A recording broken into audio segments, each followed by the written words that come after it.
Well, as many of you know, I have been doing sex trafficking research for my capstone project. And I wanted to say right away that this is very pink and very feminine. And sex trafficking is not just a evil problem. It's also, there are a lot of boys and young men that are trafficked as well. But that's kind of outside of the scope of my research. So I just got to stick with the pink theme today. So there are 3 aspects of my research.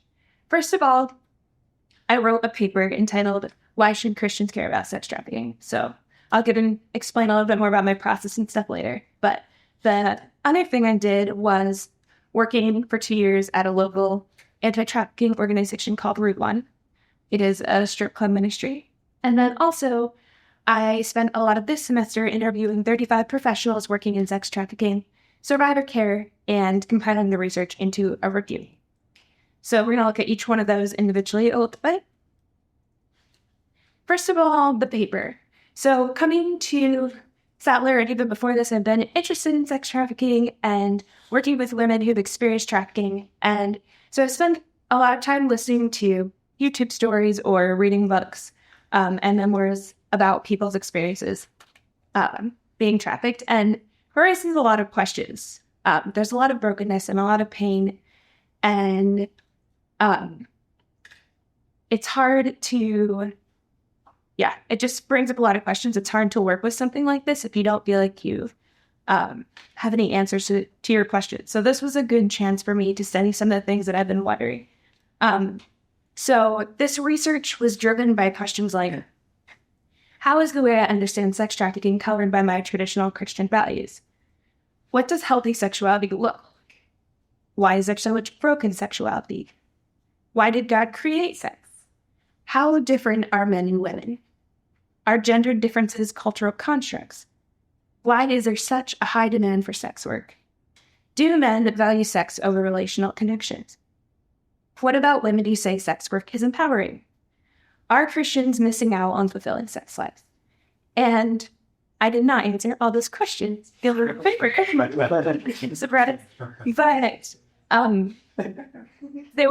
was definitely driven by questions like these, and my research was driven by questions like these.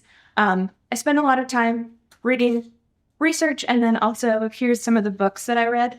Most of these I read, there are a couple that I read before and just quoted in here. And then the one book that I'm going to draw your attention to is the blue and purple one. I did not use this one entitled Boys and Sex. I did not use this one in my paper at all, but it was kind of like the instigator for a lot of my questions and kind of started me thinking. It's by a woman named Peggy Ornstein, who was a journalist, and she went around and interviewed a bunch of young men about, you can see there in the subtitle probably, young men on hookups, love, porn, consent, and navigating the new masculinity.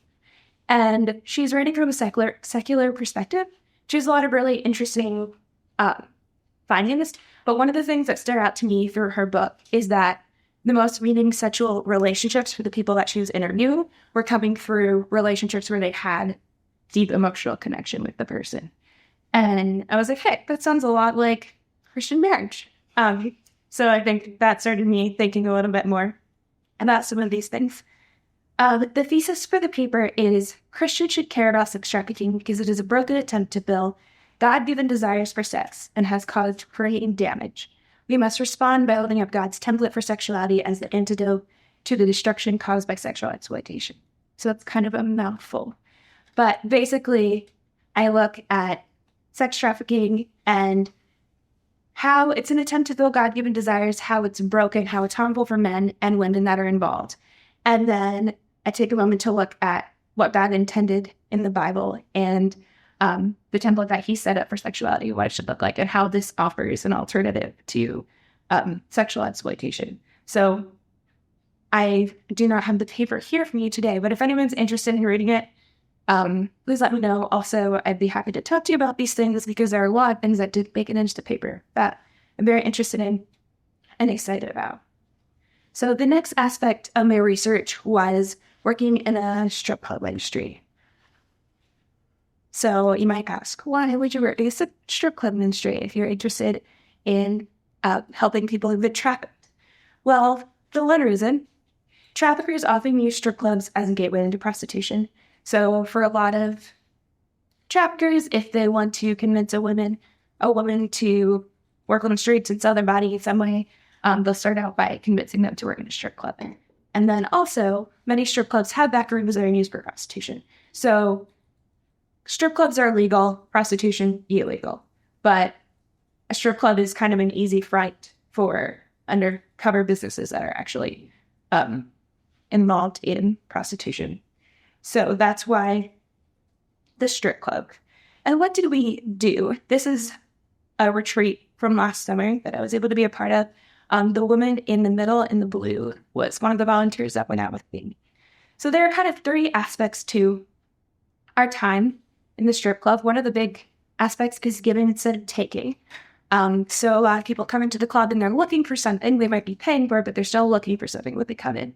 But we would go in and take small gifts, very small, maybe chopstick, maybe chocolate bar, something like that.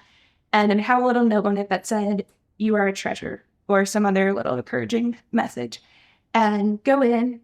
It was kind of also our reason to get into the club. We would say, like, "Hey, can we come and give the women these gifts?" And then the bouncer would be like, "Okay, yeah, sure, whatever." Doesn't seem too hurtful. And so just having that moment to be giving them something and taking something from it. And also gave us a reason to talk to them and to start to build connections. The second aspect is being consistent. So we usually went out on the second, third, and fourth Wednesday of every month. And that's just an important part of working. If you've worked with anyone who's experienced trauma, consistency has been part of working with people who've experienced trauma because it lends a lot of stability and is, an important aspect. And then finally, being available. The number one way women get out of the life of trafficking is by having one individual in their life that they trust and that they can come to. And so we just want to be available and help them, let them know that we're there for them, if they need something, if they want something, if we can do anything to help. With the hope that as needs come up, we can support them in that. So what lessons did I learn from my time there? First one is very obvious and shouldn't have been a lesson, but I think, we might have expectations for what dancers are like, but in reality, they're ordinary people. We talked a lot about pets. We talked a lot about vacations and all those things that you might expect from a normal everyday conversation. The second lesson is that strip club ministry requires patience and consistency. This is true of a lot of ministries, but I think especially this type of ministry, we only saw the girls a couple times a month. It was in a crowded, loud room, and might not always be the same women every time. And so it's easy to feel like we're not really doing anything and to get frustrated, but we would have little moments where we would realize that what we were doing was important to the women that we were meeting with. One time that really stands out in my mind was we went in one night and I met with one of the girls that I'd seen before, but I'd never really had a chance to talk to her. And she just started talking, and she was saying, thank you for coming in. We appreciate this so much. It's such an encouragement to us. And she mentioned that the week before, the gift we had brought in was something that she had prayed. I think she had prayed for earlier in the day. And so she felt like it was a big answer to prayer for her, and it was really significant for her. And she was a single mother of, I think she said 4 or 5 children. And she had a job, I think some sort of job with a mobile phone company, and that she was in an accident and wasn't able to work that job anymore. And after a while, she had turned to dancing because it gave her time to be home with her kids during the day. And so she was looking for something else, but this is the situation that she was getting at the moment. And she talked a lot about her relationship with God and was actually a spiritual encourager to me. And so that's just one little example of moments where you realize that the work that you're doing is important to the women who are there and that they do appreciate it and value it.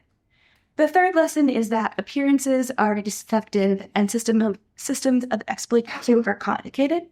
One of the things that surprised me most about going into a strip club was that it's a very, all the women are very happy, everyone's smiling, it feels like a party, which I guess is what you might expect, but I wasn't quite expecting it to be quite like that. And it's hard to imagine that anyone there is being pressured or trafficked or exploited in any way. But one of the specific instances that stands out to me in relation to this is one night I was talking to one of the women, and she only spoke Spanish, so we didn't have a very long conversation because I don't speak much Spanish.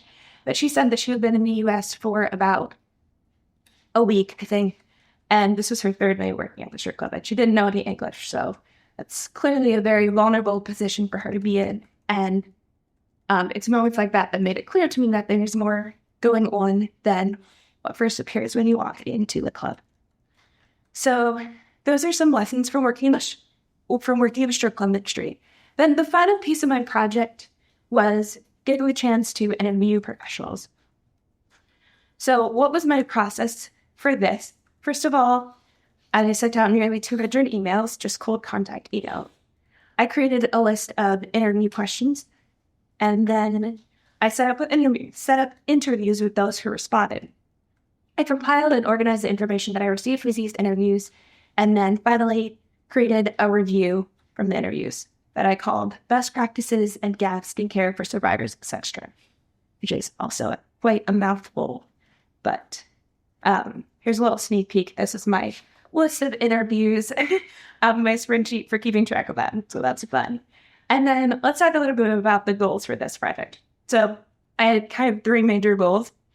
First of all, to make connections with those who are working in survivor care. Working with survivors of sex trafficking is a relatively new thing because it's only been about 20 years that we've really had the laws in place to define sex trafficking. And so before that, there might have been people that were working with sex trafficking survivors, but it wasn't really recognized in that way. And so this is pretty new. There's a fairly small community of people who are working with this. And so I wanted to have the chance to build connections. And a lot of the women that I talked to, and I talked to a man as well, but mostly they were women. A lot of the women that I talked to asked if they could have my project when I was finished because I wanted to read it. And so, see what I had discovered. My second goal was to learn what is already being done so that I can decide how I want to get involved in the future. I'm no longer working with Route 1 and planning to move in the fall to Baltimore. And Route 1 is more like an intervention side of things. It's working with women that might be vulnerable or are vulnerable. And then I'm hoping to work more with survivor care later. So this would be women who have experienced trafficking and are now on their healing journey. And so my interviews were specifically focused on this type of organization that are working with women who have been trapped. And then finally, I wanted to create a document that is useful for others involved in or interested in survivor care. And as I mentioned, this type of care is relatively young, and each program is kind of blazing their own way. There's not a lot of overlap. Rather surprising, actually. One of the big challenges right now is even just vocabulary around what do we call, I'm using a lot of words, sex trafficking survivor care, to describe what this is. It's not very efficient, but there's not really a better term for it. Some people call it exit programming, aftercare, but there's a lot of differences, and then also a lot of people have opinions about what's appropriate and how it's appropriate to talk about people who experience this. And so that's really developing. But then just more generally, there's not enough conversations between different programs and organizations. So I wanted to create something that would kind of compile what different organizations are doing. And then I'm hoping that as I send it out, it will be helpful to the organizations that receive it, and that will start conversations. And already in my research, I've been able to connect some people that had complementary needs and ideas. And so be an intermediary in that way. So those are the goals for the review. And that's also something that you're welcome to read if you're interested in. Maybe not quite as relevant for most of you, but I would be happy to share that as well. So I think that is everything. Thank you guys so much.